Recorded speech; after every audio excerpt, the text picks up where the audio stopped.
ಪಾರ್ವತಿ ದೇವಿ ಶಿವನನ್ನ ಕೇಳ್ತಾಳೆ, ಈ ತಂತ್ರ ಸಾಧನೆ ಮಂತ್ರ ಸಾಧನೆ ಈಗ ನಾವು ಈ ಸಾಧನೆ ಮಾಡಬೇಕಾದ್ರೆ ಏನೇನು ಕ್ರಮ ಅನುಭವಿಸ್ಬೇಕು ಅಂತೇಳಿ.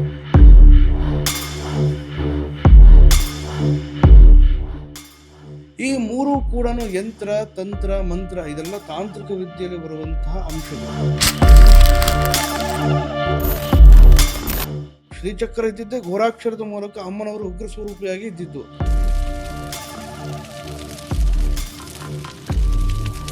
ಅಂತ ಉಗ್ರ ಸ್ವರೂಪಿಯಾದಂತಹ ಕಾಳಿ, ಆ ಕಾಳಿಯನ್ನ ಶಾಂತ ಸ್ವರೂಪಕ್ಕೆ ತರುವಂಥದ್ದು ಬಹಳ ಕಠಿಣ.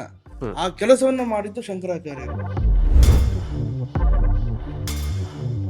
ಕರ್ಣಪಿಶಾಚಿನಿ ಬಗ್ಗೆ ಅಥವಾ ಮೋಹಿನಿ ವಶೀಕರಣದ ಬಗ್ಗೆ ಏನೂ ಗೊತ್ತಿರಲ್ಲ, ತಂತ್ರಶಾಸ್ತ್ರದ ಬಗ್ಗೆ ಯೂಟ್ಯೂಬಲ್ಲಿ ನೋಡೋದು, ಅವರೇ ಪ್ರಯೋಗ ಮಾಡೋಕೆ ಹೋಗೋದು, ಇದು ಎಷ್ಟು ಸೇಫ್? ಒಬ್ಬ ಮನುಷ್ಯ ಬಂದ್ರೆ ಅವನ ಪೂರ್ವಾಪರ, ಅವನ ಭೂತ ಭವಿಷ್ಯತ್ ವರ್ತಮಾನ ಸಂಪೂರ್ಣವಾಗಿ ಕಿವಿಗೆ ಬಂದು ಹೇಳ್ತದೆ.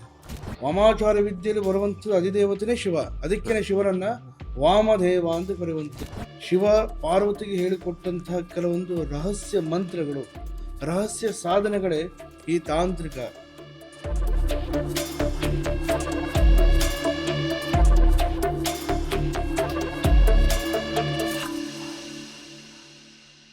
ಎಸ್, ನಮಸ್ತೆ, ವೆಲ್ಕಮ್ ಟು ನಮ್ಮ ಯೂಟ್ಯೂಬ್ ಚಾನಲ್. ನಾನು ನಿಮ್ಮ ವಿಜಯ್ ಸುಬ್ಬು. ಇತ್ತೀಚಿನ ದಿನಗಳಲ್ಲಿ ಜನರ ತಲೆಯಲ್ಲಿ ಈ ಒಂದು ಪದ ಕೇಳಿದ ತಕ್ಷಣ ಸುಮಾರು ಜನಕ್ಕೆ ಭಯ, ಇನ್ನ ಸುಮಾರು ಜನಕ್ಕೆ ಆತಂಕ, ಇನ್ನ ಸುಮಾರು ಜನಕ್ಕೆ ಗೊಂದಲ, ಮತ್ತು ಇನ್ನ ಸುಮಾರು ಜನಕ್ಕೆ ಈ ವಿಚಾರನೇ ಬೇಡಪ್ಪ, ಈ ಟಾಪಿಕ್ ಬೇಡಪ್ಪ ಅಂತ ಬರುತ್ತೆ. ಅದೇ ತಂತ್ರ. ಸೊ ತಂತ್ರ ಅಂತ ಅಂದರೆ ಈಗ ಸುಮಾರು ಜನರ ಮನಸ್ಸಲ್ಲಿ ಈ ಒಂದು ನೆಗೆಟಿವ್ ಒಪಿನಿಯನ್ನೇ ತುಂಬಿದೆ. ಅಸಲಿಗೆ ತಂತ್ರ ಅಂದರೆ ಏನು? ನಮ್ಮ ಸುತ್ತಮುತ್ತನೇ ತಾಂತ್ರಿಕರಿರ್ತಾರ, ಅಥವಾ ನಾವು ದಿನನಿತ್ಯದ ಪೂಜೆ, ನಾವು ಏನು ನಮ್ಮ ಮನೆಯಲ್ಲಿರತಕ್ಕಂತಹ ದೇವ್ರ ಮನೇಲಿ ಏನು ಪೂಜೆ ಮಾಡ್ತೀವಿ ಅಲ್ಲೇನೆ ನಮಗೆ ಗೊತ್ತಿಲ್ಲದೆ ಇರೋ ರೀತಿ ನಾವೇನಾದರೂ ತಂತ್ರಶಾಸ್ತ್ರನ ನಾವೇನಾದರೂ ಫಾಲೋ ಮಾಡ್ತಿರ್ತೀವ. ಆ್ಯಂಡ್ ಈ ತಂತ್ರ ಅಂದ್ರೆ ಏನು, ಮಂತ್ರ ಅಂದ್ರೆ ಏನು, ಯಂತ್ರ ಅಂದ್ರೆ ಏನು, ಆ್ಯಂಡ್ ಈ ಪ್ರಯೋಗಗಳು ಬರೀ ಕೆಟ್ಟಕ್ಕೆ ಮಾತ್ರ ಉಪಯೋಗಿಸ್ಕೊಬೇಕಾ ಅಥವಾ ಒಳ್ಳೇದಕ್ಕೂ ಉಪಯೋಗಿಸ್ಕೋಬಹುದಾ? ಅದ್ರ ಜೊತೆಗೇನೆ ರೀಸೆಂಟಾಗಿ ಅಘೋರಿಗಳ ಬಗ್ಗೆ ಸಾಕಷ್ಟು ಚರ್ಚೆಗಳಾಯಿತು ಸೋಷಿಯಲ್ ಮೀಡಿಯಾಲಿ. ಎಸ್ಪೆಷಲಿ ಕುಂಭಮೇಳಕ್ಕೆ ವಿಚಾರಕ್ಕೆ ಬಂದಾಗ ಅಘೋರಿಗಳ ಬಗ್ಗೆ ಅಂತ ಬಂದಾಗ ಅಘೋರಿಗಳು ಯಾವ ರೀತಿ ಒಂದು ದೈವಾರಾಧನೆ ಮಾಡ್ತಾರೆ, ಆ್ಯಂಡ್ ನಮಗೆ ನಮ್ಮ ಇಷ್ಟದ ದೇವತೆಗಳನ್ನ ಹೇಗೆ ನಾವು ಹೋಲಿಸ್ಕೊಬೋದು, ಅದಕ್ಕೆ ತಂತ್ರ ಮಾರ್ಗನ ನಾವು ಹೇಗೆ ಪಾಲಿಸ್ಬೋದು, ಇದು ಎಲ್ಲದ್ರ ಬಗ್ಗೆ ಮಾತಾಡೋದಕ್ಕೆ ಇವತ್ತು ನಮ್ಮ ಜೊತೆ ತಾಂತ್ರಿಕ ಮನೆತನದ ದೈವಜ್ಞ ತಾಂತ್ರಿಕ್ ನಮ್ಮ ಗಜೇಂದ್ರ ಜೋಶಿ ಅವರು ನಮ್ಮೊಟ್ಟಿಗಿದ್ದಾರೆ. ಬನ್ನಿ ಅವ್ರನ್ನ ಕಾರ್ಯಕ್ರಮಕ್ಕೆ ಸ್ವಾಗತಿಸೋಣ. ಸ್ವಾಮಿ ನಮಸ್ತೆ. ನಮಸ್ಕಾರ. ನಮಸ್ಕಾರ. ಹೇಗಿದ್ದೀರಾ? ಚೆನ್ನಾಗಿದ್ದೀವಿ. ತಾವು? ತುಂಬಾ ಚೆನ್ನಾಗಿದ್ದೀನಿ. ಮೊದಲನೇದಾಗಿ ನಮ್ಮ ವೀಕ್ಷಕರ ಪರವಾಗಿ ನನ್ನ ಪ್ರಶ್ನೆ ಏನು ಅಂದ್ರೆ, ತಂತ್ರ ಮಂತ್ರ ಯಂತ್ರ ಅಂದ್ರೆ ಏನು, ಮತ್ತೆ ಇದ್ರ ಮಧ್ಯೆ ಇರೋ ಒಂದು ಕನೆಕ್ಷನ್ ಏನು, ಜೊತೆಗೇನೆ ತಂತ್ರ ಅಂತ ಅಂದ್ರೆ ನಮ್ಮ ಜನರ ಮನಸ್ಸಲ್ಲಿ ಒಂದು ಕಳವಳ ಇದೆ, ಒಂದು ಗೊಂದಲ ಇದೆ, ಆ ಒಂದು ಗೊಂದಲನ ದೂರ ಮಾಡ್ಬೋದಾ? ಸದಾಶಿವ ಸಮಾರಂಭಂ ಶಂಕರಾಚಾರ್ಯ ಮಧ್ಯಮಂ ಅಸ್ಮದಾಚಾರ್ಯ ಪರ್ಯಂತಂ ಒಂದೇ ಗುರು ಪರಂಪರ ಶ್ರುತಿ ಸ್ಮೃತಿ ಪುರಾಣಾನಂ ಆಲಯಂ ಕರುಣಾಲಯಂ ನಮಾಮಿ ಭಗವತ್ಪಾದ ಶಂಕರಂ ಲೋಕಶಂಕರಂ. ನಮಸ್ಕಾರ ಎಲ್ಲ ವೀಕ್ಷಕರಿಗೂ. ನೋಡಿ, ಬಹಳ ವಿಶೇಷವಾಗಿ ಈ ತಂತ್ರ ಸಾಧನೆ, ಯಂತ್ರ ಸಾಧನೆ, ಮಂತ್ರ ಸಾಧನೆ ಅನ್ನುವಂಥ ಪ್ರಶ್ನೆ ಇಟ್ಟಿದ್ದಾರೆ. ಬಹಳ ಒಳ್ಳೆಯ ಪ್ರಶ್ನೆ. ಈಗ ಸರ್ವೇ ಸಾಮಾನ್ಯವಾಗಿ ಈ ಸಮಾಜದಲ್ಲಿ ಈ ಕಲಿಗಾಲದಲ್ಲಿ ಏನು ನಡೀತಾ ಇದೆ, ಈಗೆಲ್ಲರೂ ಕೂಡ ಭಜನೆ, ಕೀರ್ತನೆ, ಜಪ, ತಪ, ಯೋಗ ಈ ಮೂಲಕ ದೇವರನ್ನು ಒಲಿಸ್ಕೊಳ್ಳುವಂತಹ ಮಾರ್ಗವನ್ನು ನೋಡ್ತಾ ಇದ್ದಾರೆ. ಆದರೆ ಮುಂಚೆ ಹೀಗಿರಲಿಲ್ಲ. ಸಾಧು ಸಂತರು ದೈವಾನುದೇವತೆಗಳು ಕೊಟ್ಟಿರುವಂತಹ ಗ್ರಂಥಗಳ ಪ್ರಕಾರದಲ್ಲಿ ಈ ತಂತ್ರ ಸಾಧನೆಯಲ್ಲಿ ಬಹಳ ವಿಶೇಷವಾಗಿರುವಂಥ ಉಲ್ಲೇಖವಿದೆ. ಯಾವ ರೀತಿಯಲ್ಲಿ ಸಾಧನೆಗಳನ್ನು ಮಾಡ್ತಾ ಹೋಗ್ತು ಅಂತ ಹೇಳಿದ್ರೆ, ಯಾವ ಹಂತದಲ್ಲಿ ಏನೇನು ಪ್ರಯೋಜನ ಆಗ್ತಾ ಹೋಗುತ್ತೆ. ಮನುಷ್ಯನಿಗೆ ಸಂಕಟ ಬಂದಾಗಲೇ ವೆಂಕಟರಮಣ, ಸುಖವಾಗಿದ್ದಾಗ ದೇವರ ಬಗ್ಗೆ ಅರಿವಾಗುವುದಿಲ್ಲ. ಆದರೆ ಕಷ್ಟ ಅಂತ ಬಂದಾಗ ಮಾತ್ರ ಈ ಸಾಧನೆ ಕಾರ್ಯರೂಪ, ಮನುಷ್ಯನಿಗೆ ಬೇಕಾದಂತಹ ವ್ಯವಸ್ಥೆಗಳ ಬಗ್ಗೆ ಋಷಿಮುನಿಗಳು ಗ್ರಂಥಗಳಲ್ಲಿ ಬರೆದಿರುವಂಥದ್ದು. ಈ ಪ್ರಶ್ನೆ ಅಂತ ಹೇಳಿದ್ರೆ ತಂತ್ರ ಸಾಧನೆ, ಮಂತ್ರ ಸಾಧನೆ, ಯಂತ್ರ ಸಾಧನೆ ಅಂತ ಹೇಳ್ತೀವಿ. ಈ ಮೂರು ಕೂಡ ಯಂತ್ರ ತಂತ್ರ ಮಂತ್ರ ಇದೆಲ್ಲ ತಾಂತ್ರಿಕ ವಿದ್ಯೆಯಲ್ಲಿ ಬರುವಂತಹ ಅಂಶಗಳು. ಈ ತಾಂತ್ರಿಕ ವಿದ್ಯೆ, ಈ ತಾಂತ್ರಿಕ ಅನ್ನುವಂಥದ್ದು ಹೇಗೆ ಪ್ರಾರಂಭ ಆಯಿತು? ಈಗೆಲ್ಲರಿಗೂ ಕೂಡ ಈ ತಾಂತ್ರಿಕ ವಿದ್ಯೆ ಅಂತ ಹೇಳಿದ್ರೆ ಈ ಮಾಟ ಮಂತ್ರ ಮತ್ತೆ ವಶೀಕರಣ ಇದೆಲ್ಲ ಮೈಂಡಿಗೆ ಬಂದ್ಬಿಡುತ್ತೆ. ಈಗ ಬುದ್ಧಿಗೆ ಆಟೋಮೆಟಿಕ್ ಆಗಿ ಬರುವಂಥದ್ದೇ ಅದು ನೆಗೆಟಿವ್. ಹ್ಮ್. ಇದೆಲ್ಲ ತಾಂತ್ರಿಕ ಅಂತ ಹೇಳಿದ್ರೆ ಏನಂತ ಬರುತ್ತೆ ಈಗ ಮನುಷ್ಯನಿಗೆ ಯಾರೋ ವಾಮಾಚಾರ, ಇದು ವಶೀಕರಣ, ಇದೆಲ್ಲ ಈ ಸಮಾಜದಲ್ಲಿ ನಡೆಯುವಂಥ ಇದೆಲ್ಲ ಏನಾಗಿದೆ ಅಂತ ಹೇಳಿದ್ರೆ ಈಗ ಬಿಸಿನೆಸ್ ಆಗ್ಬಿಟ್ಟಿದೆ ಇದು. ಹ್ಮ್. ನಿಜ ಹೇಳ್ಬೇಕು ಅಂದ್ರೆ ಇದಾಗಿರುವಂಥದ್ದು ಬಿಸಿನೆಸ್. ಬಿಸ್ನೆಸ್. ಆಕ್ಚುಲಿ ಈ ಹೇಗೆ ಸ್ಟಾರ್ಟ್ ಆಯಿತು ಅಂತ ಹೇಳಿದ್ರೆ ಪರಮೇಶ್ವರ ಶಿವನನ್ನ ವಾಮದೇವ ಅಂತ ಕರಿತೀವಿ ನಾವು. ಹ್ಮ್. ವಾಮಾಚಾರ ವಿದ್ಯೆಯಲ್ಲಿ ಬರುವಂಥದ್ದು ಅಧಿದೇವತೆನೇ ಶಿವ, ಅದಕ್ಕೇನೆ ಶಿವನನ್ನ ವಾಮದೇವ ಅಂತ ಕರೆಯುವಂಥದ್ದು. ಪಾರ್ವತಿ ದೇವಿ ಶಿವನನ್ನ ಕೇಳ್ತಾಳೆ. ಈ ತಂತ್ರ ಸಾಧನೆ, ಮಂತ್ರ ಸಾಧನೆ, ಈಗ ನಾವು ಈ ಸಾಧನೆ ಮಾಡಬೇಕಾದ್ರೆ ಏನೇನು ಕ್ರಮ ಅನುಭವಿಸ್ಬೇಕು ಅಂತೇಳಿ ಶಿವ ಪಾರ್ವತಿಗೆ ಹೇಳಿಕೊಟ್ಟಂತಹ ಕೆಲವೊಂದು ರಹಸ್ಯ ಮಂತ್ರಗಳು, ರಹಸ್ಯ ಸಾಧನೆಗಳೇ ಈ ತಾಂತ್ರಿಕ. ಅಥರ್ವಣ ವೇದದಲ್ಲಿ ಇದು ಬಹಳ ವಿಶೇಷವಾಗಿ ಉಲ್ಲೇಖ ಇದೆ ಇದರ ಬಗ್ಗೆ. ನೋಡಿ, ಪರಮೇಶ್ವರ ಪಾರ್ವತಿಗೆ ಹೇಳ್ತದೆ, ಪಾರ್ವತಿ ದೇವಿಯ ಒಂದು ಇಬ್ಬರ ನಡುವೆ ಬರುವಂತಹ ವಾಕ್ ಸಮರ ಅಂತ ಹೇಳ್ತೀವಿ. ಈ ವಾಕ್ ಸಮರವನ್ನ ಪರಿಪೂರ್ಣವಾಗಿ ಅರ್ಥ ಮಾಡಿಕೊಂಡವನು ನಂದಿಕೇಶ್ವರ. ನಂದಿ ಏನ್ ಮಾಡ್ತಾನೆ, ಬಹಳ ವಿಶೇಷವಾಗಿ ಯಂತ್ರ ಸಾಧನೆ ಅನ್ನುವಂಥದ್ದನ್ನ ಋಷಿಮುನಿಗಳಿಗೆ ತಲುಪಿಸ್ತಾನೆ. ಯಂತ್ರ ಸಾಧನೆಯನ್ನ ಋಷಿಮುನಿಗೆ ತಲುಪಿಸಿದಾಗ ಋಷಿಮುನಿಗಳದನ್ನ ಗ್ರಂಥದ ರೂಪದಲ್ಲಿ ಕಾರ್ಯಗತಗಳನ್ನಾಗಿ ಮಾಡ್ಕೊಂತಾರೆ. ಆಗ ಪರಮೇಶ್ವರನೇ ಕುಂತು ಇಲ್ಲಿ ಬರುವಂತಹ ಏನೇನು ತಂತ್ರ ಸಾಧನೆ, ಯಂತ್ರ ಸಾಧನೆ, ಬರುವಂತಹ ಅಭ್ಯಾಸಗಳು, ಸಾಧನೆ ಮೂಲಕ ಮಾಡುವಂತಹ ಕೆಲವೊಂದು ಅನುಷ್ಠಾನಗಳು, ದೈವಾರಾಧನೆಗಳು, ಇದರ ಪ್ರಕಾರದಲ್ಲಿ ನಡೀತಾ ಹೋದಂತೆಯೇ ಕೆಲವೊಂದು ಅನುಷ್ಠಾನಗಳನ್ನು ಋಷಿಮುನಿಗೆ ತಲುಪಿಸ್ತಾ ಹೋಗುವಂಥದ್ದು. ಈಗ ಬಂದಿರುವಂಥದ್ದೇ ನಮಗೆ ಅಥರ್ವಣ ವೇದ. ಈ ಮೂಲಕನೇ ಬಂದಿರುವಂಥದ್ದೇ ತಾಂತ್ರಿಕ ಸಾಧನೆ. ದೇವಿಗೆ ಬಹಳ ವಿಶೇಷವಾಗಿರುವಂಥ ಸ್ಥಾನ ಇದೆ ಅಮ್ಮನವರಿಗೆ. ಅದಕ್ಕೆ ಅವರನ್ನ ದೇವಿ ಉಪಾಸಕರು ಅಂತ ಹೇಳ್ತೀವಿ ನಾವು. ಆರಾಧಕರನ್ನಲ್ಲ, ಅವರನ್ನ ಉಪಾಸಕರು ಅಂತ ಹೇಳ್ತೀವಿ ನಾವು. ದೇವಿಯನ್ನ ಯಾರು ಉಪಾಸನೆ ಮಾಡ್ತಾರೆ, ಯಾರು ಪರಿಪೂರ್ಣವಾಗಿ ದೇವಿಯನ್ನ, ಅದರಲ್ಲಿ ಬಹಳ ವಿಶೇಷವಾಗಿ ಇದರಲ್ಲಿ ಶಂಕರಾಚಾರ್ಯರ ಉಲ್ಲೇಖ ತಗೊಳ್ಳಬೇಕು ನಾವು. ಈ ತಂತ್ರ ಸಾಧನೆಯಲ್ಲಿ ಬಹಳ ಅಗ್ರಗಣ್ಯ ಅಂತ ಹೇಳಿದ್ರೆ ಅವರು ಶಂಕರಾಚಾರ್ಯರು ಮಾತ್ರ. ಹೌದಾ? ಹೌದು. ಶಂಕರಾಚಾರ್ಯರು ಬರೆದಿರುವಂತಹ ಈ ತಂತ್ರ ಸಾಧನೆ ಮೂಲಕ ಅವರೇನಾದ್ರೂ ಒಂದು ಪಾಯ ಅಂದ್ರೆ ಅಡಿಪಾಯ ಹಾಕಿ ಕೊಡ್ತಿದ್ರೆ ಈ ಭಾರತದಲ್ಲಿ ಸನಾತನ ಸಂಸ್ಕೃತಿಯಲ್ಲಿ ತಂತ್ರ ಸಾಧನೆ, ಹಿಂದೂ ಸನಾತನದಲ್ಲಿ ನಮಗೆ ದೊಡ್ಡ ಒಂದು ಒಂದು ಚಿನ್ನ ರತ್ನ ಅಂತ ಹೇಳ್ತೀವಲ್ಲ, ಅದನ್ನು ಕಳ್ಕೊಂತಿದ್ವಿ ನಾವು.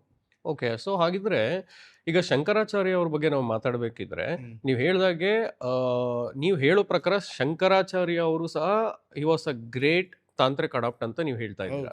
ಹಾಗಿದ್ರೆ ಈ ಒಂದು ತಂತ್ರ ಅಂತ ಅನ್ನೋದು ನಮ್ಮ ಜನರಿಗೆ ಬಂದಾಗ ಒಂದ್ ಕಡೆ ಈ ಒಂದು ನೆಗೆಟಿವ್ ಒಪಿನಿಯನ್ ಇರೋದ್ರ ಜೊತೆಗೆ ಶಂಕರಾಚಾರ್ಯ ಅವ್ರನ್ನ ನಾವು ಈ ಕಡೆ ನಾಪಿಸ್ಕೊಂಡಾಗ, ಸೊ ನಿಮ್ಮ ಪ್ರಕಾರನೇ ಹೋಗೋವಾಗಿದ್ರೆ ಸೊ ತಂತ್ರ ಅಂತ ಅನ್ನೋದು ಅಷ್ಟು ಕೆಟ್ಟದಲ್ಲ ಅಥವಾ ಕೆಟ್ಟದ್ದೇ ಅಲ್ಲ, ಅದು ಇಟ್ಸ್ ಅ ಫಾರ್ಮ್ ಆಫ್ ದೇವಿ ಉಪಾಸನೆ ಅಥವಾ ದೈವ ಉಪಾಸನೆ ಅಂತ ಹೇಳ್ತಾ ಇದ್ದೀರಾ. ನೋಡಿ, ಪ್ರಥಮವಾಗಿ ಆದಿ ಶಂಕರಾಚಾರ್ಯರ ಬಗ್ಗೆ ಮಾತಾಡಬೇಕಾದ್ರೆ ನಾವು ಶಂಕರಾಚಾರ್ಯರು ಬರೋದಕ್ಕಿಂತ ಮುಂಚೆನೂ ಕೂಡ ತಂತ್ರ ಸಾಧನೆಗಳಿತ್ತು. ಹೌದು. ಆದರೆ ಇಡೀ ಅಖಂಡ ಭೂಮಂಡಲದಲ್ಲಿ ಏನಾಗ್ತಿತ್ತು, ಭಾರತ ಖಂಡದಲ್ಲಿ ಈ ಶೂದ್ರ ಪ್ರಯೋಗಗಳು ಅಂತ ಹೇಳ್ತೀವಿ, ಬಲಿ ಪೂಜೆಗಳು, ಪ್ರಾಣಿ ಬಲಿ, ನರಬಲಿ, ಇಂತಹ ಶೂದ್ರ ಪ್ರಯೋಗಗಳನ್ನು ಬಹಳ ಘೋರಾತಿ ಘೋರ ವಿಚಾರದಲ್ಲಿ ಅನುಷ್ಠಾನಗಳನ್ನು ಮಾಡ್ತಾ ಇದ್ರು. ಎಲ್ಲಿ ಹೋದ್ರೂ ಕೂಡ ಅತಿ ಘೋರವಾದಂಥ ವಿದ್ಯೆಯ ಮೂಲಕ, ಅತಿ ಕ್ಷುದ್ರವಾದಂಥ ವಿದ್ಯೆಯ ಮೂಲಕ, ಅದರಲ್ಲೂ ಕೂಡ ಬ್ರಹ್ಮಹತ್ಯ ಮತ್ತು ಬ್ರಹ್ಮರಾಕ್ಷಸ ಅಂತಹ ಪ್ರಯೋಗಗಳನ್ನು ಇದು ಸ್ವಾರ್ಥಕ್ಕಾಗಿ ಉಪಯೋಗಿಸ್ತಾ ಇದ್ರು. ಈ ಕಾರಣದಿಂದ ಶಂಕರಾಚಾರ್ಯರು ಏನು ಮಾಡಿದ್ರು, ಅದರಲ್ಲೂ ಕೂಡ ಬೌದ್ಧ ಧರ್ಮ ಅನ್ನುವಂಥದ್ದು ಶಂಕರಾಚಾರ್ಯರಿದ್ದಾಗ ಬಹಳ ಹೆಚ್ಚು ಪ್ರಭಾವಯುತವಾಗಿತ್ತು. ಅದರಲ್ಲೂ ಬೌದ್ಧ ತಂತ್ರ ಮಾರ್ಗನೇ ಬೇರೆ ಇದೆ, ಅದರಲ್ಲೂ ನಮ್ಮ ಹಿಂದೂ ಸನಾತನದಲ್ಲಿ ಇರುವಂತಹ ತಾಂತ್ರಿಕ ಮಾರ್ಗ ಘೋರವಿದ್ಯೆಗಳೇ ಬೇರೆ ಇದೆ. ಅದನ್ನ ಸದಾಚಾರ ರೂಪವಾಗಿ ತಂದು ಘೋರಾಕ್ಷರ, ಮೊದಲು ಶ್ರೀಚಕ್ರ ಇದ್ದಿದ್ದೆ ಘೋರಾಕ್ಷರದಲ್ಲಿ. ಹೌದು, ಶ್ರೀಚಕ್ರ ಇದ್ದಿದ್ದೆ ಘೋರಾಕ್ಷರದ ಮೂಲಕ ಅಮ್ಮನವರು ಉಗ್ರ ಸ್ವರೂಪಿಯಾಗಿ ಇದ್ದಿದ್ದು.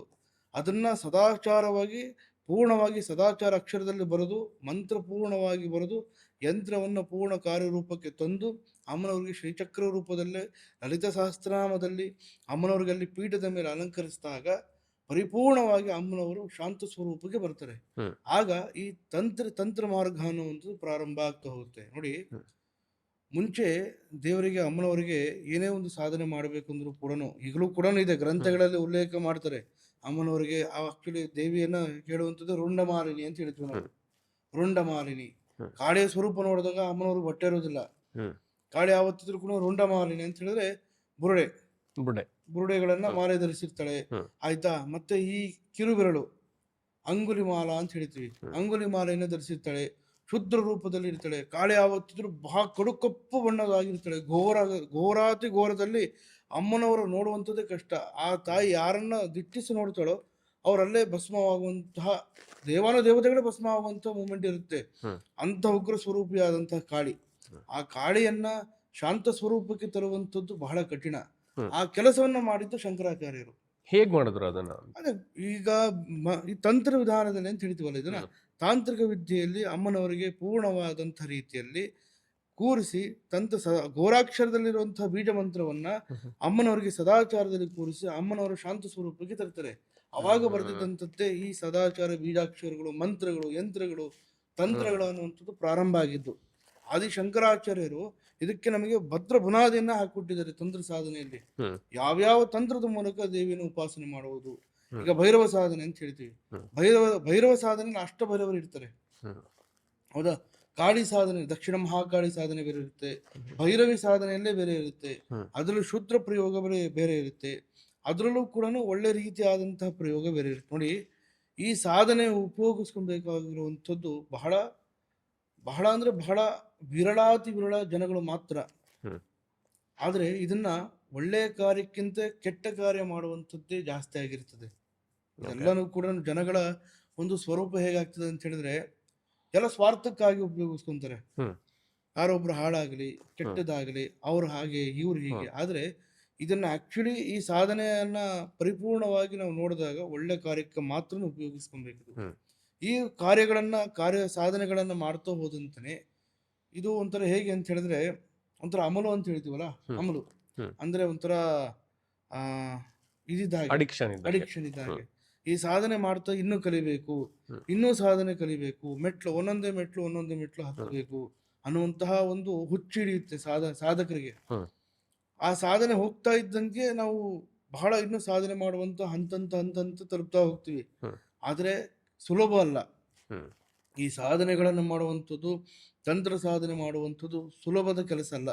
ಆ ಕೆಲಸನ ಮಾಡಬೇಕಾದಂತ ಅಂಥದ್ದೇ ಆದಂತಹ ಅವನಿಗೆ ಅಡಿಕ್ಷನ್ಸ್ ಇರಬೇಕು, ಅವನ ಡೆಡಿಕೇಶನ್ ಇರಬೇಕು, ಅವನಿಗೆ ಈ ಕಠಿಣ ನಿಯಮಗಳನ್ನು ಪಾಲನೆ ಮಾಡ್ಬೇಕಾಗುತ್ತೆ. ಅವರೆಲ್ಲ ವಿಲ್ ಪವರ್ ಇರಬೇಕು. ಹೌದು, ಸಾಧನೆ ಮಾಡಬೇಕಂದ್ರೆ ಸಾಮಾನ್ಯ ವಿಚಾರ ಅಲ್ವೇ ಅಲ್ಲ. ಅದೆಲ್ಲ ಕಠಿಣ ನಿಯಮಗಳನ್ನು ಪಾಲನೆ ಮಾಡಿ ಪ್ರತಿದಿನ ಶ್ರೀಚಕ್ರ ಆರಾಧನೆ ಮಾಡ್ಬೇಕು. ಅವರು ಪ್ರತಿದಿನ ದೇವಿ ಉಪಾಸನೆ ಮಾಡಬೇಕು, ಚಂಡಿಕಾ ಸ್ತೋತ್ರ ಪಾರಾಯಣ ಮಾಡಬೇಕು. ಇದೆಲ್ಲ ಮಾಡ್ತಾ ಹೋದಂತೆ ಅವನಿಗೆ ಪರಿಪೂರ್ಣವಾದಂತಹ ರೀತಿಯಲ್ಲಿ ದೇವಿ ಒಲಿಯುವಂಥದ್ದು. ಆಮೇಲೆ ಒಂದೊಂದೇ ಹಂತ ಯಂತ್ರ ಸಾಧನೆ, ಮಂತ್ರ ಸಾಧನೆ, ತಂತ್ರ ಸಾಧನೆ. ಈ ಯಂತ್ರ ಸಾಧನೆಯನ್ನ ನಾವು ದೇವರ ಆಕಾರ ಅಂತ ಹೇಳ್ತೀವಿ, ಮಂತ್ರವನ್ನ ದೇವರ ಉಚ್ಚಾರ ಮಾತುಗಳು ಅಂತ ಹೇಳ್ತೀವಿ, ತಂತ್ರ ಸಾಧನೆನ ದೇವರ ನಡಿಗೆ, ದೇವರ ಒಂದು ಹಾವಭಾವ ಅಂತ ಹೇಳ್ತೀವಿ. ಇವೆಲ್ಲನೂ ಕೂಡ ದೇವರಿಗೆ ಯಾವ ರೀತಿಯಲ್ಲಿ, ದೇವರಿಗೂ ಮತ್ತು ನಮಗೂ ಮನುಷ್ಯರಿಗೂ ಒಂದು ಸಂಬಂಧ ಕಲ್ಪಿಸುವಂಥದ್ದೇ ಈ ಈ ತಂತ್ರ ಸಾಧನೆ. ಈ ಮೂಲಕ ದೇವರಿಗೂ ನಮಗಿರುವಂತಹ ಒಂದು ಸಂಬಂಧದಿಂದ ದೇವರಿಗೆ ಯಾವ ರೀತಿಯಲ್ಲಿ ಶಾಂತ ಸ್ವರೂಪಕ್ಕೆ ಬರುವುದು. ಇವಾಗ ನಾವು ಹೋಮಕ್ಕೆ ಕೂರ್ತೀವಿ, ಅಗ್ನಿ ಸ್ವರೂಪದಲ್ಲಿ ತಾನೇ ದೇವರಿಗೆ ಆವಾಹನೆ ಕೊಡುವಂಥದ್ದು. ನಾವು ಹೌದು, ದೇವರಿಗೆ ಆವಾಹನೆ ಕೊಡುವಂಥದ್ದು ಅಗ್ನಿ ಸ್ವರೂಪ, ಅಗ್ನಿದೇವನಿಗೆ ದೇವರಿಗೆ ತಲುಪಲಿ ಅಂತ ಹೇಳಿ, ಹೌದಾ? ಅದೇ ರೀತಿಯಲ್ಲಿ ತಂತ್ರ ಸಾಧನೆಯಲ್ಲಿ ಬಹಳ ಪ್ರಮುಖವಾಗಿ ಬರುವಂತ ಅಂಶಗಳು ಬೇರೆ ಬೇರೆ ಬೇರೆ ರೀತಿಯಾದಂಥ ವಿಚಾರದಲ್ಲಿ ಬರ್ತಾ ಹೋಗುತ್ತೆ. ಓಕೆ, ಸೊ ಈಗ ನೀವು ಹೇಳಿದ್ರಿ, ಒಬ್ಬ ತಂತ್ರವಿದ್ಯೆಯಲ್ಲಿ ಯಾರಾದರೂ ಒಬ್ರು ಮುಂದುವರಿಬೇಕು ಅಂತ ಅಂದ್ರೆ ಏನೋ ನಿಯಮಗಳಿರತ್ತೆ, ಅವರು ಅದನ್ನ ಸಾಧನೆ ಮಾಡಬೇಕು ಅಂತ ಎಲ್ಲ ಹೇಳಿದ್ರಿ. ಸೊ ಇಲ್ಲಿ ಒಂದು ವಿಚಾರ ಏನಂತಂದ್ರೆ ಗುರುಗಳೇ, ಕೆಲವೊಬ್ರು ಈ ನಡುವೆ ಏನೋ ಯೂಟ್ಯೂಬ್ ನೋಡ್ಕೊಂಡು ಯಾರೋ ಫ್ರೀಯಾಗಿ ಏನೋ ಹೇಳ್ಕೊಡ್ತಿದ್ದಾರೆ ಅಂತ ಯಾವ್ದು ಘೋರ ಏನೋ ಕ್ರಿಯೆಗಳನ್ನೇ ಆಗಲಿ ಅಥವಾ ಒಂದು ಸಾಧನೆನೇ ಆಗಲಿ, ಫಾರ್ ಎಕ್ಸಾಂಪಲ್ ಈ ನೀವು ಕೇಳಿರ್ಬೋದು, ನಿಮ್ಗೆ ಸುಮಾರು ಜನ ಆಲ್ರೆಡಿ ಕೇಳಿರ್ತಾರೆ ಈ ಒಂದು ಕರ್ಣಪಿಶಾಚಿನಿ ಬಗ್ಗೆ ಅಥವಾ ಮೋಹಿನಿ ವಶೀಕರಣದ ಬಗ್ಗೆ. ಏನೂ ಗೊತ್ತಿರಲ್ಲ ತಂತ್ರಶಾಸ್ತ್ರದ ಬಗ್ಗೆ, ಯೂಟ್ಯೂಬಲ್ಲಿ ನೋಡೋದು, ಅವರೇ ಪ್ರಯೋಗ ಮಾಡೋಕೆ ಹೋಗೋದು. ಇದು ಎಷ್ಟು ಸೇಫು, ಮತ್ತೆ ತಂತ್ರ ಕರೆಕ್ಟಾಗಿ ಮಾಡಿದ್ರೆ ಏನು ಉಪಯೋಗ ಆಗತ್ತೆ, ಅಂಡ್ ಈ ತರ ಸುಮ್ಮನೆ ಏನಾದ್ರು ಪ್ರಯೋಗ ಮಾಡೋಕ್ಕೆ ಒಬ್ಬ ಗುರುವಿನ ಒಂದು ಮಾರ್ಗದರ್ಶನ ಇಲ್ಲದೆ ಏನಾದ್ರು ಪ್ರಯೋಗ ಮಾಡೋಕೆ ಹೋದಾಗ ಏನಾಗುತ್ತೆ? ಬಹಳ ಒಳ್ಳೆ ಪ್ರಶ್ನೆ ಕೇಳಿದ್ರಿ. ನೋಡಿ ಸುಬ್ಬರೇ, ಈ ತಂತ್ರ ಸಾಧನೆಯನ್ನ ಮಾಡಬೇಕಾದ್ರೆ ಮೊದಲು ಬಹಳ ಪ್ರಮುಖವಾಗಿ ಬರುವಂಥದ್ದು ಗುರು. ಗುರುವಿನ ದೀಕ್ಷೆ ಇಲ್ಲದೆ ಯಾವ ಸಾಧನೆಯನ್ನು ಕೂಡ ಮಾಡೋಕ್ಕಾಗಲ್ಲ. ಯಾಕೆಂತ ಹೇಳಿದ್ರೆ ಮುಂದೆ ಗುರಿ ಇರಬೇಕು, ಹಿಂದೆ ಗುರು ಇರಬೇಕು. ಆಗ ಮಾತ್ರ ನಾವು ಗುರಿ ತಲುಪೋದಕ್ಕೆ ಸಾಧ್ಯ ಆಗುತ್ತೆ. ಈ ತಂತ್ರ ಸಾಧನೆ ಮಾಡಬೇಕಾದ್ರೆ ಮೊದಲು ಗುರುವಿನ ಫಸ್ಟ್ ಗುಲಾಮ ಆಗ್ಬೇಕು. ನಾವು ಗುರುವಿನ ಗುಲಾಮ ಆಗಿ ಫಸ್ಟ್ ಗುರು ದೀಕ್ಷೆ ಪಡೆದು ಆಮೇಲಿಂದ ಗುರುಮಂತ್ರ ದೀಕ್ಷೆ ಪಡಿಬೇಕು ನಾವು. ಒಂದು ಮಂತ್ರ ಅನುಷ್ಠಾನ ತರಬೇಕು ಅಂತ ಹೇಳಿದ್ರೆ, ಒಂದು ಮಂತ್ರ ಜಪ ಮಾಡಬೇಕು ಅಂತ ಹೇಳಿದ್ರೆ, ಆ ಮಂತ್ರವನ್ನ ಗುರುವಿಂದ ದೀಕ್ಷೆ ಪಡೆದಾಗ ಮಾತ್ರ ಆ ದೀಕ್ಷೆ ನಮಗೆ ಸಿಗುತ್ತೆ. ಈಗ ದೇವಿ ಶ್ಲೋಕ ಹೇಳ್ಬೇಕಂದ್ರೆ, ಈಗ ಬಹಳ ವಿಶೇಷವಾಗಿ ಒಂದು ಶ್ಲೋಕ ಹೇಳಬೇಕು ಅಂತ ಹೇಳಿದ್ರೆ, ದೇವಿ ಆವಾಹನೆ ಶ್ಲೋಕ ಆಗಿರ್ಬೋದು, ಉಪಾಸನೆ ಶ್ಲೋಕ ಆಗಿರ್ಬೋದು, ಆಯ್ತಾ, ಈ ರೀತಿ ಶ್ಲೋಕ ಗುರುವಿನ ದೀಕ್ಷೆ ಆಗಬೇಕು ನಮಗೆ. ಮೊದಲು ಗುರುವಿನ ದೀಕ್ಷೆ ಆದಾಗ ಮಾತ್ರ ನಮಗೆ ನಾವು ಸಾಧನೆ ಮಾಡೋದಕ್ಕೆ ಸಾಧ್ಯ. ನಾವು ಹೇಗೋ ಒಂದು ಯೂಟ್ಯೂಬ್ ನೋಡ್ದೋ, ಮಂತ್ರ ನೋಡ್ದೋ, ಆಯ್ತಾ, ಕುಂತೋ ಏನೋ ಒಂದು ಹೇಳಿದ್ರು ಅಂತ ಅಲ್ಲ, ಅದು ನಡೆಯೋದು ಇಲ್ಲ ಫಸ್ಟ್ ಆಫ್ ಆಲ್. ಆಯ್ತಾ, ಈ ಪ್ರಯೋಗಾದಿಗಳು ಹೇಳಿದ್ರಲ್ಲಿ ಕರ್ಣ ಪಿಚಾಚಿನಿ, ಈ ಮೋಹಿನಿ ಪ್ರಯೋಗ, ಬೇತಾಳ ಪ್ರಯೋಗ, ಬ್ರಹ್ಮರಾಕ್ಷಸ ಪ್ರಯೋಗ, ಈ ರೀತಿ ಶುದ್ರ ಪ್ರಯೋಗ ಇದೆಯಲ್ಲ, ಇದೆಲ್ಲ ಮಾಡುವಂಥದ್ದು ಬಹಳ ಕಠಿಣಾತಿ ಕಠಿಣ. ಇದು ಸರ್ವೇ ಸಾಮಾನ್ಯವಾಗಿ ಕರ್ಣಪಿಚಾಚಿನಿ ಪ್ರಯೋಗ ಅನ್ನುವಂಥದ್ದು ಆಕ್ಚುಲಿ ಅದು ಕಾಮ ಕರ್ಣಪಿಚಾಚಿನಿ ಅಂತ ಹೇಳ್ತೀವಿ ನಾವು ಅದನ್ನ. ಕರ್ಣಪಿಚಾಚಿನಿ ಪ್ರಯೋಗ ಮಾಡಬೇಕಾದ್ರೆ ಫಸ್ಟು ಸಾಧನೆ ಮಾಡಬೇಕು. ಯಾವ ರೀತಿಯಲ್ಲಿ ಸಾಧನೆ ಮಾಡಬೇಕು? ಕರ್ಣಪಿಚಾಚಿ ಮಾಡಬೇಕಾದ್ರೆ 48 ದಿನಗಳ ಕಾಲ ಕಠಿಣಾತಿ ಕಠಿಣ ನಿಯಮಗಳನ್ನು ಅನುಷ್ಠಾನ ಮಾಡಬೇಕು. ಅವನ ಜೀವನದಲ್ಲಿ ಅವನ ಮರಣ ಹೊಂದುವವರೆಗೂ ಕೂಡ ಅವನು ಯಾವುದೇ ರೀತಿಯಾದಂತ ಹೆಣ್ಣು ಮಕ್ಕಳನ್ನ ವಿಚಾರದಲ್ಲಿ ಹೋಗಬಾರದು, ಮಾತಾಡಿಸಲೂಬಾರದು. ಕಾಮಕರ್ಣ ಪಿಚಾಚಿನಿ ಅನ್ನುವಂಥದ್ದು ಅವನಿಗೆ ಒಲೆಯುವಂಥದ್ದೇ 48 ದಿನ ಆದ್ಮೇಲೆ, ಒಂದು ಮಂಡಲ ಆದ್ಮೇಲೆ. ಆ ಕಾಮಕರ್ಣ ಪಿಚಾಚಿ ಒಂದು ಸಾರಿ ಅವನಿಗೆ ಒಲಿತು ಅಂತ ಹೇಳಿದ್ರೆ, ಒಬ್ಬ ಮನುಷ್ಯ ಬಂದ್ರೆ ಅವನ ಪೂರ್ವಾಪರ, ಅವನ ಭೂತ ಭವಿಷ್ಯತ್ ವರ್ತಮಾನ ಸಂಪೂರ್ಣವಾಗಿ ಕಿವಿಗೆ ಬಂದು ಹೇಳ್ತದೆ.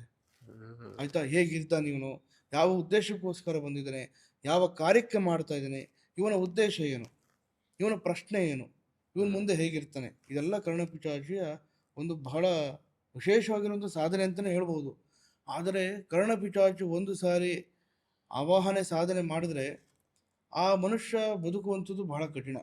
ಹೌದಾ? 100%. ಹೀಗೆ ಕರ್ಣಪಿಚಾಚಿ ಬಗ್ಗೆ ಮಾತಾಡ್ಬೇಕಾದ್ರೆ ನನಗೊಂದು ನೆನಪಾಯಿತು, ಈ ಸಾಧನೆ ಮಾಡಿರೋರ ಬಗ್ಗೆ. ಬನಶಂಕರಿ ಹತ್ರ ಇದ್ರು ಅವರು, ಅವ್ರ ಹೆಸರು ಬಂದು ಆಚಾರ್ಯ ಏಕನಾಥ್ ಅಂತೇಳಿ. ಇವರು ಬಹಳ ವಿರಳ ಜನಗಳಲ್ಲಿ ಸಾಧನೆ ಮಾಡಿರೋರು ಇವರೊಬ್ಬರು ಇದ್ರು. ಇವರನ್ನ ನೋಡುವಂಥದ್ದೇ ಬಹಳ ಅಪರೂಪ ಆಗಿತ್ತು ನಮಗೆ. ಅದರಲ್ಲೂ ಕೂಡ ನಮಗೊಂದು ಅವಕಾಶ ಸಿಕ್ತು, ನಾವು ಕೂಡ ಹೋಗಿ ನೋಡಿದವ್ರನ್ನ. ಅಲ್ಲಿ ಹೋಗಿ ಆದಂಥ ಅನುಭವನೇ ಬೇರೆ ಇತ್ತು ನಮಗೆ. ಅದರಲ್ಲೂ ಕೂಡ ಅಲ್ಲಿ ಹೋದಾಗ ಎಂತಹ ದೇವೇಗೌಡರಿಗೆ ಅವರು ಅಪಾಯಿಂಟ್ಮೆಂಟ್ ಕೊಟ್ಟಿರಲಿಲ್ಲ, 3 ತಿಂಗಳು ಬಿಟ್ಟು ಬನ್ನಿ ಅಂತ ಹೇಳಿ ಕರೆಸಿದ್ರು ಅವರು. ಆ ರೀತಿಯಲ್ಲಿದ್ದಾಗ ನಾವು ಅಲ್ಲಿ ಹೋದಾಗ ನಮ್ಮನ್ನು ಕರೆದ್ರು. ಪ್ರಥಮವಾಗಿ ಕರೆದಾಗ ನನಗೆ ಕರೆದಾಗ ನನಗೆ ಮೊದಲು ಆಶ್ಚರ್ಯ ಆಯಿತು, ಏನಪ್ಪ ಇದು ನನ್ನ ಕರಿತಾ ಇದ್ದಾರೆ ಅಂತ ಹೇಳಿ. ಅವ್ರ ಹತ್ರ ಹೋಗ್ಬೇಕಾದ್ರೆ ಕೆಲವೊಂದು ಪ್ರಶ್ನೆಗಳು ನನ್ನಲ್ಲಿತ್ತು, ಏನೇನು ಕೇಳಬೇಕು, ಏನೇನಿಲ್ಲ, ಯಾವ ವಿಚಾರದಲ್ಲಿ ಕೇಳಬೇಕು ಅನ್ನೋಂಥದ್ದು ಕೆಲವೊಂದು ಪ್ರಶ್ನೆ ನನ್ನಲ್ಲಿ ಮೂಡಿತ್ತು.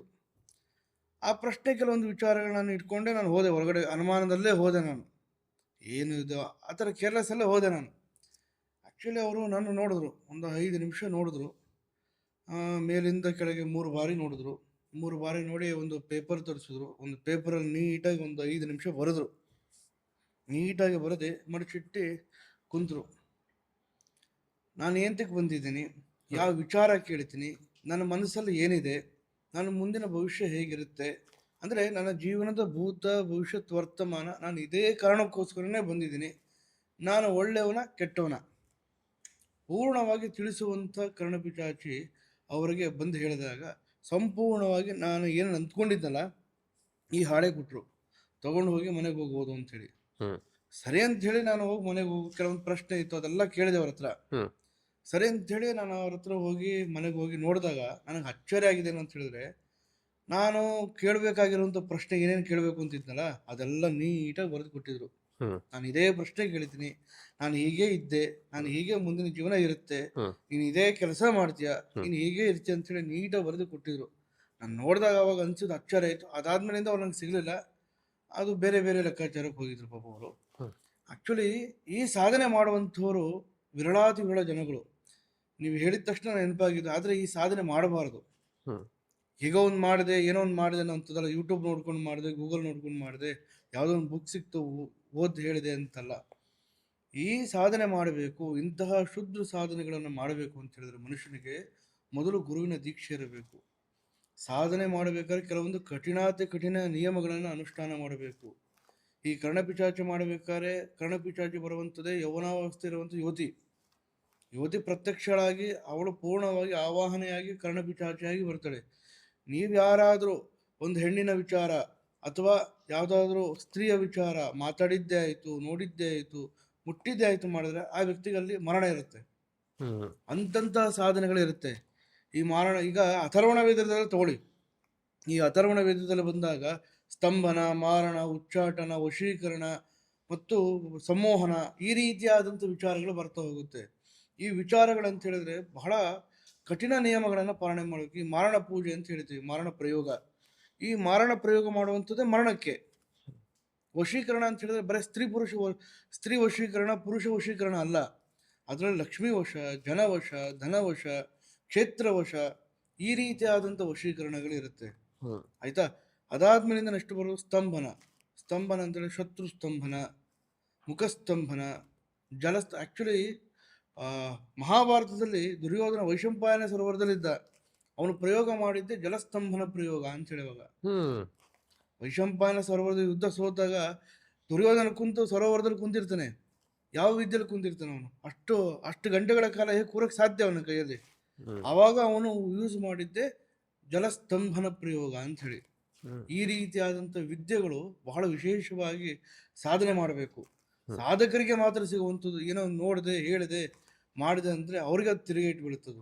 ಅದು ಅನುಭವಿಸೋದೇ ಅವರು. ಸಾಧನೆ ಅನ್ನುವಂಥದ್ದು ಮಂತ್ರವಿದ್ಯೆಯಲ್ಲಿ ಅದು ತಮಾಷೆ ಮಾತೇ ಅಲ್ಲ. ಸುಮ್ಮನೆ ಏನೋ ಒಂದು ಮಾಡ್ತೀನಿ, ಹೋಗ್ತೀನಿ, ಏನೋ ಒಂದು ವಿಚಾರದಲ್ಲಿ ಕೂರ್ತೀನಿ ಅಂದ್ರೆ ಅಲ್ಲ. ಅದು ಒಂದೊಂದು ನಿಯಮ, ಒಂದೊಂದು ಅನುಷ್ಠಾನ ಬಹಳ ಕಠಿಣವಾಗಿರುತ್ತೆ. ಅನುಷ್ಠಾನವನ್ನ ಸ್ವಲ್ಪ ಹೆಚ್ಚು ಕಮ್ಮಿ ಆದರೂ ಒಬ್ಬ ಮಾಂತ್ರಿಕನಿಗೆ ಅದು ಎಫೆಕ್ಟ್ ಆಗುವಂಥದ್ದು. ಒಂದು ಸಾಧನೆ ಮಾಡಬೇಕಂದ್ರೆ ಈಗ ಎಕ್ಸಾಂಪಲ್ ಈಗಲೇ ತಗೊಳ್ಳಿ. ಒಂದು ಸಾಧನೆ ಅಂತ ಹೇಳ್ತೀವಿ. ಎಕ್ಸಾಂಪಲ್ ಈಗ ಬಾನಾಮತಿ ಪ್ರಯೋಗ ಆಯ್ತಾ, ಈಗ ಕಾಶ್ಮೀರ ಪ್ರಯೋಗ, ಈ ಚೌಡಿ ಪ್ರಯೋಗ, ಈ ರೀತಿಯಾದಂಥ ಪ್ರಯೋಗಗಳು ಬರುತ್ತೆ. ಇದೆಲ್ಲ ಬರುವಂಥದ್ದೇ ಪಾರ್ವತಿ ಅನುಷ್ಠಾನದಿಂದ ಬರುವಂಥದ್ದು ಇವೆಲ್ಲ ಪ್ರಯೋಗಗಳು. ಈ ಪ್ರಯೋಗ ಮಾಡಬೇಕಂತ ಹೇಳಿದ್ರೆ ಅವನು ಸಾಧಕನಾಗಿರಬೇಕು. ಆಯ್ತಾ? ಅದ್ರಲ್ಲಿ ಸ್ವಲ್ಪ ಹೆಚ್ಚು ಕಮ್ಮಿ ಆದ್ರೂ ಆಯ್ತಾ, ಇವನ ಜೀವ ಪಣ ಇಟ್ಟು ಬೇರೆಯವನಿಗೆ ಉದ್ಧಾರ ಮಾಡ್ತಾನೆ. ಸ್ವಲ್ಪ ಹೆಚ್ಚು ಕಮ್ಮಿ ಆದ್ರೆ ಇವನ ಜೀವಕ್ಕೆ ಅಪಾಯ ಇರುತ್ತೆ. ಅದಕ್ಕೋಸ್ಕರ ಬಹಳ ಕೇರ್ಫುಲ್ ಆಗಿ, ಬಹಳ ಜಾಗೃತೆಯಿಂದ ದೇವಿಯ ಉಪಾಸನೆಯನ್ನು ಮಾಡ್ತಾ ಆ ಸಾಧಕನ ಸಾಧನೆಯೂ ಬಹಳ ವಿಶೇಷವಾಗಿ ಸಿದ್ಧಿಸ್ತಾ ಹೋಗುತ್ತೆ, ಸಿದ್ಧಿಗಳಾಗುತ್ತೆ ಮತ್ತು ಅವನಿಗೆ ಬೇಕಾದಂತಹ ಸಾಧನೆ ದೊರೀತಾ ಹೋಗುತ್ತೆ, ಶಕ್ತಿಗಳು ಹಿಡಿದು. ಓಕೆ. ಸೊ ಈಗ ತಂತ್ರದ ಉಗಮ, ಬರ್ತ್ ಪ್ಲೇಸ್ ಅಂತ ಅಂದ್ರೆ ತಂತ್ರ ಹುಟ್ಟಿದಲ್ಲಿ ನೋಡಿ, ಇದು ಹುಟ್ಟಿದ್ದಂತಹ ಜಾಗ ಅಂತಲ್ಲ. ಮುಖ್ಯವಾಗಿ ಶಿವ ಪಾರ್ವತಿಗೆ ಹೇಳುವಂತಹ ಒಂದು ವಿಧಾನವೇ ತಂತ್ರ ಮಾರ್ಗ. ವಾಮದೇವ ಕುಂತು ಪಾರ್ವತಿಗೆ ಹೇಳಿದಂತಹ ವಿಚಾರವೇ ತಾಂತ್ರಿಕ ವಿದ್ಯೆ. ಇದನ್ನ ಬಹಳ ಮುಖ್ಯವಾಗಿ ಋಷಿಮುನಿಗಳು ಎಲ್ಲ ಗ್ರಂಥಗಳ ಪ್ರಕಾರ ಬಂದಾಗ ಅಥರ್ವಣ ವೇದದಲ್ಲಿ ಬರುವಂತ ಪರ್ಟಿಕ್ಯುಲರ್ ಆಗಿ ಒಂದು ವಿಚಾರ ಇದೆ. ಅದರಲ್ಲೂ ಕೂಡ ನಾವು ದೇವಿ ಉಪಾಸನೆಯಲ್ಲಿ, ದೇವಿ ಮಹಾತ್ಮೆಯಲ್ಲಿ ನೋಡ್ತಾ ಇದ್ದಂಗೆ ನಮ್ಗೆ ಬರುವಂಥದ್ದೇ ದಶಮಹಾವಿದ್ಯೆ. ದಶಮಹಾವಿದ್ಯೆ ಅನ್ನುವಂಥದ್ದು ಬಹಳ ದೊಡ್ಡ ಗ್ರಂಥ ಅಂತಾನೆ ಹೇಳ್ಬೋದು. ಈ ವಿದ್ಯೆ, ದಶಮಹಾವಿದ್ಯೆಯನ್ನ, ದಶಮಹಾ ಅಂತ ಹೇಳಿದ್ರೆ 10 ಅಂತ ಹೇಳ್ತೀವಿ. 10 ದೇವಿಯನ್ನು ಉಪಾಸನೆ ಮಾಡುವಂಥದ್ದೇ ದಶಮಹಾವಿದ್ಯೆ. ಅದರಲ್ಲಿ ಒಂದು ಉಪಾಸನೆ ನಾವು ಮಾಡಿದ್ರು ಕೂಡ, ಒಂದು ದೇವಿನ ಆರಾಧನೆ ಮಾಡಿದ್ರು ಮನುಷ್ಯನ ಸಾಧನೆ ಎಲ್ಲೋ ಉತ್ತುಂಗದಲ್ಲಿ ಇರುತ್ತೆ. ಅಂಥದ್ರಲ್ಲಿ 10 ಸಾಧನೆ ಮಾಡುವಂಥದ್ದು ದೊಡ್ಡ ಸಾಧನೆನೇ ಸರಿ. ಅದರಲ್ಲಿ ನಾವು ಮನುಷ್ಯರು ಕೂಡ, ಮಾನವರು ಕೂಡ ಈ ಕಲಿಯುಗದಲ್ಲೂ ಮಾಡಿದ್ದಾರೆ. ಅಂತ ಜನಗಳು ಇವಾಗ ನಮ್ಮಲ್ಲೂ ಇದ್ದಾರೆ. ಆದರೆ ಬಹಳ ಅಪರೂಪ ಹೊರಗೆ ಬರುವಂಥದ್ದು. ಸಾಧನೆ ಮಾಡುವಂಥದ್ದು, ದಶಮಹಾ ಸಾಧನೆ ಮಾಡುವಂಥದ್ದು ಸಾಮಾನ್ಯ ಅಲ್ಲ. ಆ ಸಾಧನೆ ಮಾಡಬೇಕಾದ್ರೆ ಕೆಲವೊಂದು ಅನುಷ್ಠಾನ, ನಿಯಮ ಅದೆಲ್ಲನೂ ಮಾಡಬೇಕು. ಉಪಾಸನೆಗಳನ್ನು ಮಾಡಬೇಕು. ಆಯ್ತಾ? 10 ದೇವತೆಗಳನ್ನು ಆರಾಧನೆ ಮಾಡಬೇಕು. ಒಂದೊಂದು ದೇವಿಗೂ ಒಂದೊಂದು ವಿಶೇಷವಾಗಿರುವಂಥ ಶಕ್ತಿಗಳಿರುತ್ತೆ. ಅದೆಲ್ಲ ಮುಂದಿನ ವಿಚಾರದಲ್ಲಿ ನಾನು ತಿಳಿಸ್ತಾ ಹೋಗ್ತೀನಿ. ಸೊ ಪ್ರಿಯ ವೀಕ್ಷಕರೇ, ನೋಡಿದ್ರಲ್ಲ, ತಂತ್ರ, ಮಂತ್ರ, ಯಂತ್ರದ ಬಗ್ಗೆ ನಾವು ಮಾತಾಡಿದ್ವಿ, ತಂತ್ರದ ಉಗಮದ ಬಗ್ಗೆ ನಾವು ಮಾತಾಡಿದ್ವಿ. ಅದ್ರ ಜೊತೆ ಯೂಟ್ಯೂಬ್ ನೋಡಿಕೊಂಡು, ಸೋಷಿಯಲ್ ಮೀಡಿಯಾ ಅಥವಾ ಗೂಗಲ್ ನೋಡಿಕೊಂಡು ನಾನೇ ಏನಾದರೂ ಒಂದು ತಂತ್ರ ಪ್ರಯೋಗ ಮಾಡ್ಬೋದು ಅಥವಾ ಸಾಧನೆ ಮಾಡ್ಬೋದು ಅಂತ ವಿಡಿಯೋಗಳನ್ನೇ ನೋಡಿಕೊಂಡೇ ಆಗಲಿ, ಅಥವಾ ಇನ್ಯಾರು ಹೇಳಿದ್ರು ಅಂತಲೇ ಆಗಲಿ, ಅಥವಾ ಬುಕ್ನ ಓದಿ ನೀವೇನ ಸ್ವತಃ ಗುರು ದೀಕ್ಷೆ ಇಲ್ಲದೇನೆ ಯಾವುದನ್ನು ಪ್ರಯೋಗ ಮಾಡಬಾರ್ದು ಅಂತ ನಮ್ಮ ಗುರುಗಳು ತಿಳಿಸ್ಕೊಟ್ಟಿದ್ದಾರೆ. ಮುಂದಿನ ಎಪಿಸೋಡಲ್ಲಿ ದಶಮಹಾವಿದ್ಯೆ ಅಂದರೆ ಏನು, ಅಲ್ಲಿ ಬರ್ತಕ್ಕಂತಹ ದೇವತೆಗಳು ಯಾರ್ಯಾರು, ಯಾವ್ಯಾವ ದೇವತೆನ ಉಪಾಸನೆ ಮಾಡಿದ್ರೆ, ಅಂದರೆ ದಶಮಹಾವಿದ್ಯೆಯಲ್ಲಿ ಯಾವ್ಯಾವ ದೇವತೆಗಳನ್ನ ಉಪಾಸನೆ ಮಾಡಿದ್ರೆ ಯಾವ ಫಲಗಳು ದೊರಕತ್ತೆ, ಯಾವ ದೇವತೆಗಳನ್ನ ಯಾರ್ಯಾರು ಪೂಜಿಸ್ಬೋದು ಅಥವಾ ಎಲ್ಲ ದೇವತೆಗಳನ್ನ ಎಲ್ಲರೂ ಪೂಜಿಸ್ಬೋದಾ, ಇದು ಎಲ್ಲದ್ರ ಬಗ್ಗೆ ಮುಂದಿನ ಎಪಿಸೋಡಲ್ಲಿ ನಾವು ಮಾತಾಡ್ತೀವಿ. ನೀವು ನಮ್ಮ ಯೂಟ್ಯೂಬ್ ಚಾನಲ್ನ ಇನ್ನೂ ಸಬ್ಸ್ಕ್ರೈಬ್ ಮಾಡಿಲ್ಲ ಅಂತ ಅಂದರೆ ಈ ಕೂಡಲೇ ಸಬ್ಸ್ಕ್ರೈಬ್ ಮಾಡಿ, ಬೆಲ್ ಐಕಾನ್ನ ಕ್ಲಿಕ್ ಮಾಡಿ.